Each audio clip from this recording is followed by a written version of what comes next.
प्रणाम दोस्तों। आज मैं आप सबके सामने प्रस्तुत करने जा रही हूँ अध्याय 2 अर्थात सांख्य योग। संजय ने कहा, करुणा से व्याप्त शोक युक्त अश्रुपूरित नेत्रों वाले अर्जुन को देखकर मधुसूदन कृष्ण ने ये शब्द कहे। श्री भगवान ने कहा, हे अर्जुन, तुम्हारे मन में ये कल्मश आया कैसे? यह उस मनुष्य के लिए तनिक भी अनुकूल नहीं है जो जीवन के मूल्यों को जानता हो। इससे उच्च लोक की ही नहीं अपितु अपयश की प्राप्ति होती है। हे पृथा पुत्र, इस हीन नपुंसकता को मत प्राप्त हो, ये तुम्हें शोभा नहीं देता।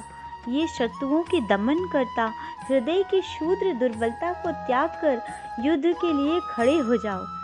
अर्जुन ने कहा, हे शत्रुहंता, हे मधुसूदन, मैं युद्ध भूमि में किस तरह भीष्म और द्रोण जैसे पूजनीय व्यक्तियों पर उलटकर बाण चलाऊंगा? ऐसे महापुरुषों को जो मेरे गुरु हैं, उन्हें मार कर जीने की अपेक्षा इस संसार में भीख मांग कर खाना अच्छा है। भले ही वे सांसारिक लाभ के इच्छुक हों, किंतु हैं तो गुरुजन ही। यदि उनका वध होता है तो हमारे द्वारा भोग्य प्रत्येक वस्तु उनके रक्त से सनी होगी। हम यह भी नहीं जानते कि हमारे लिए क्या श्रेष्ठ है, उनको जीतना या उनके द्वारा जीते जाना। यदि हम धृतराष्ट्र के पुत्रों का वध कर देते हैं तो हमें जीवित रहने की आवश्यकता नहीं है, फिर भी वे युद्ध भूमि में हमारे समक्ष खड़े हैं। अब मैं अपनी कृपण दुर्बलता के कारण अपना कर्तव्य भूल गया हूँ और सारा धैर्य खो चुका हूँ। ऐसी अवस्था में मैं आपसे पूछ रहा हूँ, जो मेरे लिए श्रेयस्कर हो उसे निश्चित रूप से बताएं। अब मैं आपका शिष्य हूँ और आपके शरणागत हूँ, कृपया मुझे उपदेश दें। मुझे ऐसा कोई साधन नहीं दिखता जो मेरी इंद्रियों को सुखाने वाले इस शोक को दूर कर सके। स्वर्ग पर देवी देवताओं के आधिपत्य की तरह इस धन धान्य संपन्न सारी पृथ्वी पर निष्कंटक राज्य प्राप्त करके भी मैं इस शोक को दूर नहीं कर सकूंगा। संजय ने कहा। इस प्रकार कहने के बाद शत्रुओं को दमन करने वाला अर्जुन कृष्ण से बोला, हे गोविंद, मैं युद्ध नहीं करूंगा, और चुप हो गया। हे भारतवंशी धृतराष्ट्र, उस समय दोनों सेनाओं के मध्य शोकमग्न अर्जुन से कृष्ण ने मानो हंसते हुए ये शब्द कहे। श्री भगवान ने कहा, तुम पंडित्यपूर्ण वचन करते हुए उनके लिए शोक कर रहे हो जो शोक करने योग्य ही नहीं है। जो विद्वान होते हैं वे न तो जीवित के लिए और न ही मृत के लिए शोक करते हैं। ऐसा कभी नहीं हुआ कि मैं न रहा हूँ, तुम न रहे हो, ये समस्त राजा न रहे हो, और न ही ऐसा है कि भविष्य में हम लोग नहीं रहेंगे। जिस प्रकार शरीरधारी आत्मा इस शरीर में बाल्यावस्था से तरुणावस्था और फिर वृद्धावस्था में निरंतर अग्रसर होता रहता है, उसी प्रकार मृत्यु होने पर भी आत्मा दूसरे शरीर में चला जाता है। धीर व्यक्ति ऐसे परिवर्तन से मोह का प्राप्त नहीं होता है। हे कुंती पुत्र, सुख तथा दुख का क्षणिक उदय तथा काल क्रम में उनका अंतर्धान होना सर्दी और गर्मी की ऋतुओं में आने जाने के समान है। हे भरतवंशी, वे इंद्रिय बोध से उत्पन्न होते हैं। मनुष्य को चाहिए कि अविचल भाव से उनको सहन करना सीखे। हे पुरुष श्रेष्ठ अर्जुन, जो पुरुष सुख तथा दुख में विचलित नहीं होता है और दोनों में समभाव रखता है, वो निश्चित रूप से मुक्ति के योग्य है। तत्वदर्शियों ने ये निष्कर्ष निकाला है कि असत यानी भौतिक शरीर का तो कोई चिरस्थायित्व ही नहीं है, किंतु सत जो कि आत्मा अपरिवर्तित रहता है। उन्होंने इन दोनों की प्रकृति के अध्ययन के द्वारा यह निष्कर्ष निकाला है, जो सारे शरीर में व्याप्त है उसे ही तुम अविनाशी समझो। उस अव्यय आत्मा को नष्ट करने में कोई भी समर्थ नहीं है। अविनाशी अप्रमेय शाश्वत जीव के भौतिक शरीर का अंत अवश्यंभावी है। अतः हे भरतवंशी, तुम युद्ध करो। जो इस जीवात्मा को मारने वाला समझता है तथा इसे मरा हुआ समझता है, वे दोनों ही अज्ञानी हैं, क्योंकि आत्मा न तो मरता है और न ही मारा जाता है। आत्मा के लिए किसी भी काल में न तो जन्म है न मृत्यु। वो न तो कभी अजन्मा है, न जन्म लेता है और न जन्म लेगा। वो नित्य शाश्वत पुरातन है। शरीर मारे जाने पर भी वह मारा नहीं जाता। हे पार्थ, जो व्यक्ति यह जानता है कि आत्मा अविनाशी है, अजन्मा है, शाश्वत है तथा अव्यय है, वह भला किसी को कैसे मार सकता है या मरवा सकता है। जिस प्रकार मनुष्य अपने पुराने वस्त्रों को त्याग कर नए वस्त्र धारण करता है, उसी प्रकार आत्मा भी पुराने और व्यर्थ शरीरों का त्याग कर नवीन भौतिक शरीर धारण करता है। ये आत्मा न तो कभी किसी शस्त्र द्वारा खंड खंड किया जा सकता है, न अग्नि द्वारा जलाया जा सकता है, न ही जल द्वारा भिगोया जा सकता है और न ही वायु द्वारा सुखाया जा सकता है। ये आत्मा तो अखंडित है, अघुलनशील है, इसे न तो जलाया जा सकता है न ही सुखाया जा सकता है। ये शाश्वत है, सर्वव्यापी है, अविकारी है, स्थिर तथा सदैव एक सा रहने वाला है। ये आत्मा अव्यक्त, अकल्पनीय, अपरिवर्तनीय है। ये जानकर तुम्हें शरीर के लिए शोक नहीं करना चाहिए अर्जुन। किंतु यदि तुम सोचते हो कि आत्मा सदा जन्म लेता है और सदा मरता है, तो भी हे महाबाहु, तुम्हें शोक करने का कोई कारण नहीं है। जिसने जन्म लिया है उसकी मृत्यु तो निश्चित है और मृत्यु के पश्चात पुनर्जन्म भी निश्चित है। अतः अपने अपरिहार्य कार्य पालन में तुम्हें शोक नहीं करना चाहिए।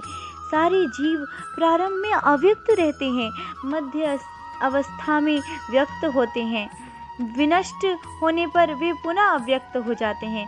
अतः शोक करने की कोई आवश्यकता ही नहीं है। कोई आत्मा को आश्चर्य से देखता है तो कोई इसे आश्चर्य की तरह बताता है, कोई इसे आश्चर्य की तरह सुनता है, किंतु कोई तो इसके विषय में सुनकर कुछ समझ ही नहीं पाते, वे स्वयं ही आश्चर्यचकित हो जाते हैं। अर्थात हे भारतवंशी, शरीर में रहने वाले इस आत्मा का कभी वध नहीं किया जा सकता। अतः तुम्हें किसी भी जीव के लिए शोक करने की आवश्यकता नहीं है। क्षत्रिय होने के नाते अपने विशिष्ट धर्म का विचार करते हुए तुम्हें जानना चाहिए कि धर्म के लिए युद्ध करने से बढ़कर तुम्हारे लिए अन्य कोई कार्य नहीं है। अतः तुम्हें संकोच करने की आवश्यकता नहीं है। हे पार्थ, वे क्षत्रिय सुखी हैं जिन्हें ऐसे युद्ध करने के अवसर प्राप्त होते हैं, जिससे उनके लिए स्वर्ग लोक के द्वार खुल जाते हैं। किंतु यदि तुम युद्ध करने के स्वधर्म को संपन्न नहीं करते, तो तुम्हें निश्चित रूप से अपने कर्तव्य की उपेक्षा करने का पाप लगेगा। तुम योद्धा के रूप में भी अपना यश खो दोगे। लोग सदैव तुम्हारे अपयश का वर्णन करेंगे और सम्मानित व्यक्ति के लिए अपयश तो मृत्यु से भी बढ़कर है। जिन जिन महान योद्धाओं ने तुम्हारे नाम और यश को सम्मान दिया है, वे सोचेंगे कि तुमने डर के मारे युद्ध भूमि छोड़ दी है। इस तरह वे तुम्हें तुच्छ मानेंगे। तुम्हारे शत्रु अनेक प्रकार के कटु शब्दों से तुम्हारा वर्णन करेंगे, तुम्हारे सामर्थ्य का उपहास करेंगे। हे कुंती पुत्र, तुम यदि युद्ध में मारे जाओगे तो स्वर्ग प्राप्त करोगे, और यदि तुम जीत जाओगे तो पृथ्वी के साम्राज्य का भोग करोगे। अतः दृढ़ संकल्प करके खड़े हो जाओ और युद्ध करो।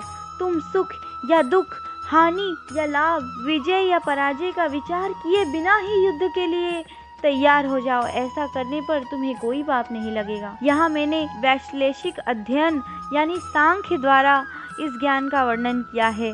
अब निष्काम भाव से कर्म करना बता रहा हूँ, उसे सुनो।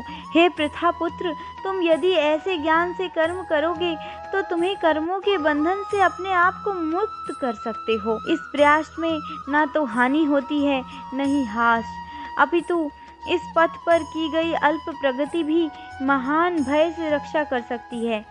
जो इस मार्ग पर चलते हैं वे प्रयोजन में दृढ़ रहते हैं, उनका लक्ष्य भी एक होता है। हे कुरुनंदन, जो दृढ़ प्रतिज्ञ नहीं है उनकी बुद्धि अनेक शाखाओं में विभक्त रहती है। अल्पज्ञानी मनुष्य वेदों की उन अलंकारिक शब्दों के प्रति अत्यधिक आसक्त रहते हैं जो स्वर के प्रति अच्छे जन्म, शक्ति इत्यादि के लिए विविध सकाम कर्म करने की संस्तुति करते हैं। इंद्रिय तृप्ति और ऐश्वर्य में जीवन की अभिलाषा करते हैं, इससे बढ़कर और कुछ नहीं है। जो लोग इन भौतिक ऐश्वर्य के प्रति अत्यधिक आसक्त होने से ऐसी वस्तुओं से मोहग्रस्त हो जाते हैं, उनके मनों में भगवान की भक्ति का दृढ़ निश्चय नहीं होता है। वेदों में प्रमुखतया प्रकृति के 3 गुणों का वर्णन हुआ है।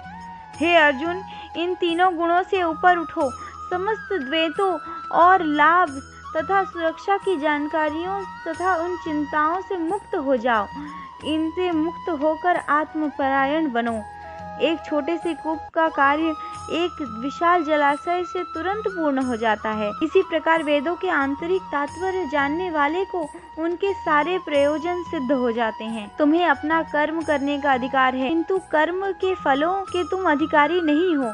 तुम ना तो कभी अपने आप को अपने कर्मों के फलों का कारण मानो, न ही कर्म करने में भी कभी आसक्त हो। हे अर्जुन, जय अथवा पराजय की समस्त आसक्ति त्याग कर संभाव से अपना कर्म करो, ऐसी समता योग कहलाती है।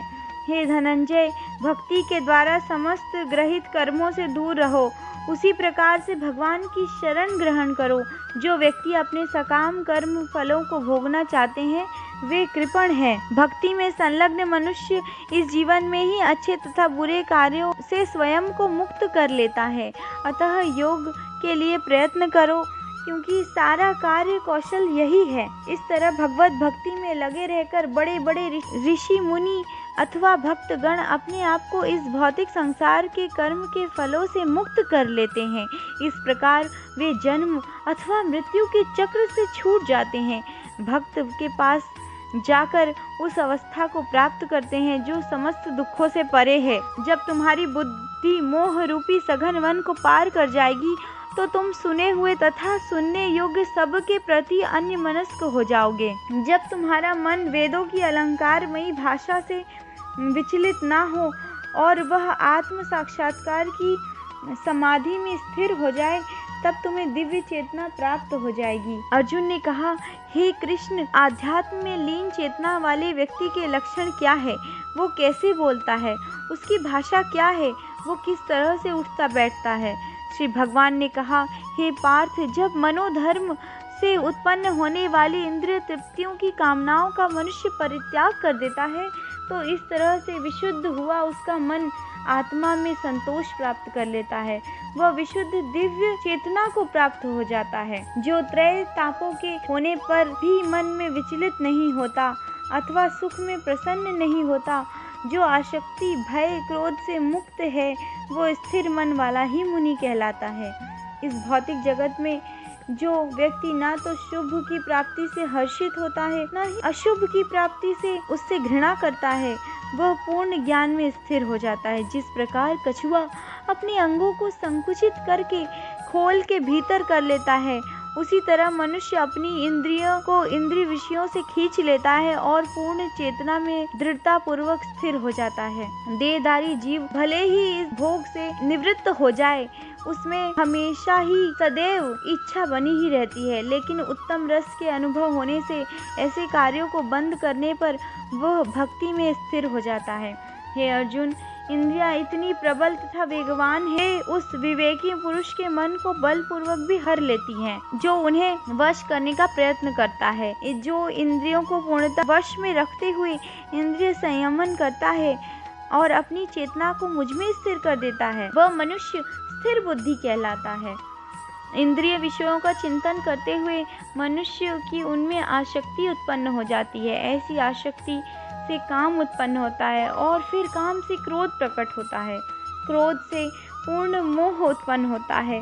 मोह से स्मरण शक्ति का विभ्रम होता है, और जब स्मरण शक्ति भ्रमित हो जाती है तो बुद्धि नष्ट हो जाती है, और बुद्धि नष्ट होने पर मनुष्य भवकूप में पुनः गिर जाता है। किंतु समस्त राग द्वेष से मुक्त होकर जब व्यक्ति खुद के संयम द्वारा वश कर लेता है, तो ऐसा व्यक्ति ही भगवान की पूर्ण कृपा प्राप्त कर सकता है। इस प्रकार से कृष्ण भावनामृत में तुष्ट व्यक्ति के लिए संसार के तीनों ताप नष्ट हो जाते हैं, और ऐसी तुष्ट चेतना होने पर उसकी बुद्धि ही स्थिर हो जाती है। जो कृष्ण भावनामृत में परमेश्वर से संबंधित नहीं है, उसकी ना तो बुद्धि दिव्य होती है और ना ही मन स्थिर होता है। उसके बिना शांति की कोई संभावना नहीं है। शांति के बिना सुख हो भी कैसे सकता है। जिस प्रकार पानी में तैरती नाव प्रचंड वायु दूर बहा कर ले जाती है, उसी प्रकार विचरणशील इंद्रियों में से कोई एक जिस पर मन निरंतर लगा रहता है, वह मनुष्य की बुद्धि को ही हर लेता है। अतः हे महाबाहु, हे अर्जुन, जिस पुरुष की इंद्रियां अपने अपने विषयों के सब प्रकार से विरत होकर उसके वश में है, उसी की बुद्धि निस्संदेह स्थिर है। जो सब जीवों के लिए रात्रि है वह आत्मसंयमी के जागने का समय है, और जो समस्त जीवों के जागने का समय है वह आत्मनिरीक्षक मुनि के लिए रात्रि है। जो पुरुष समुद्र में निरंतर प्रवेश करते रहने वाली नदियों के समान इच्छाओं के निरंतर प्रवाह से विचलित नहीं होता है और सदैव स्थिर रहता है, वही शांति को प्राप्त कर सकता है, वह नहीं जो ऐसी इच्छाओं को तुष्ट करने की चेष्टा करता हो। जिस व्यक्ति ने अपनी समस्त इच्छाओं का परित्याग कर दिया है और जो इच्छाओं से रहित है, जिसने सारी ममता त्याग दी है और अहंकार से रहित है, वही वास्तविक शांति को प्राप्त कर सकता है।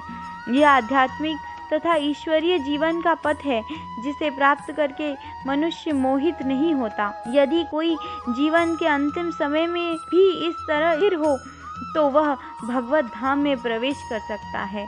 इस प्रकार श्रीमद् भगवत गीता के द्वितीय अध्याय सांख्य योग अथवा गीता का सार का भक्ति वेदांत तात्पर्य पूर्ण हुआ। प्रणाम।